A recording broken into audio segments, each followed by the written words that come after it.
Good morning class. आज भारत की खोज जो ये आपकी पूरक पाठ्य पुस्तक है उसके बारे में पढ़ेंगे कि भारत की खोज किसने लिखी थी और भारत की खोज में क्या क्या पंडित जवाहरलाल नेहरू ने लिखा था। तो भारत की खोज पंडित जवाहरलाल नेहरू के द्वारा लिखित डिस्कवरी ऑफ इंडिया का हिंदी अनुवाद है। यानी कि जो पंडित जवाहरलाल नेहरू ने डिस्कवरी ऑफ इंडिया लिखी थी उसका हिंदी में अनुवाद है भारत की खोज।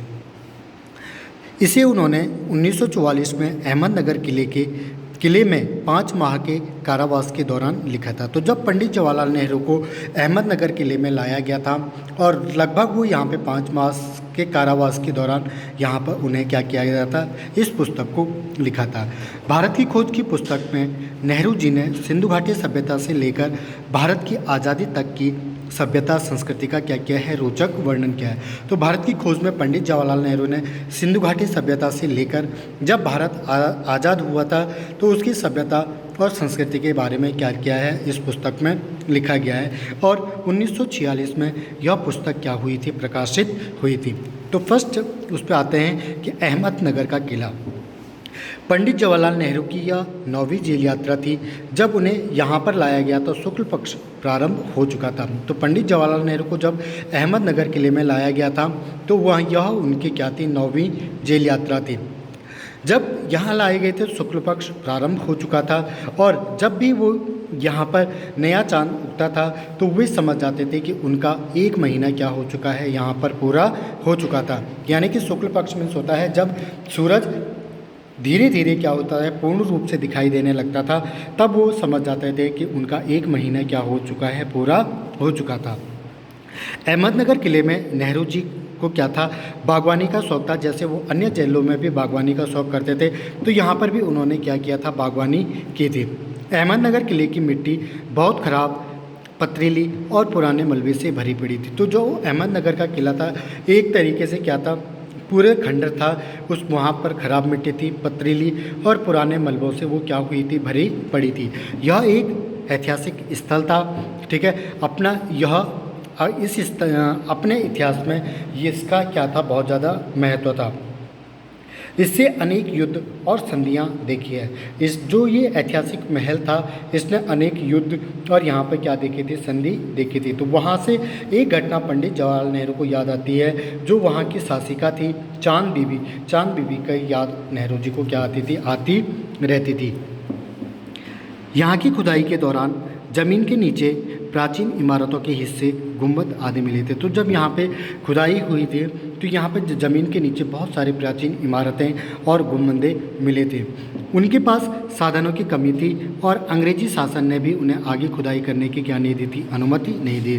तो सीमित साधनों से पंडित जवाहरलाल नेहरू वहाँ पे खुदाई करते थे, परंतु अंग्रेजी शासन अंग्रेजी हुकूमत थी, सरकार थी, उन्होंने आगे की खुदाई करने की क्या नहीं दी थी, उन्हें स्वीकृति नहीं दी थी।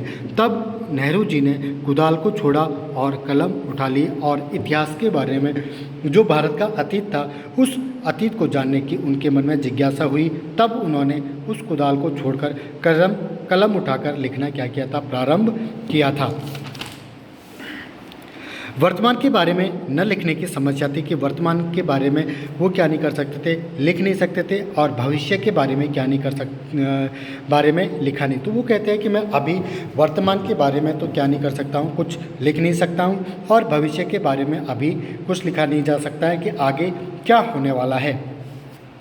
तो इसलिए उन्होंने सोचा कि मैं अतीत के बारे में ही क्या करूं, लिखना प्रारंभ करूं। तो यहाँ पर गेटवे जो लेखक थे वो कहते हैं कि इस तरह का इतिहास लेखक के अतीत के भारी बोझों से एक सीमा तक राहत दिलाता। तो वो कहते हैं कि जब तक हमें इतिहास के किसी के अतीत के बारे में मालूम न हो तब तक क्या नहीं कर सकते, हम वर्तमान और भविष्य के बारे में क्या नहीं कर सकते, लिख नहीं सकते। तो इसलिए पंडित जवाहरलाल नेहरू ने अतीत के बारे में लिखना क्या किया था, प्रारंभ किया था।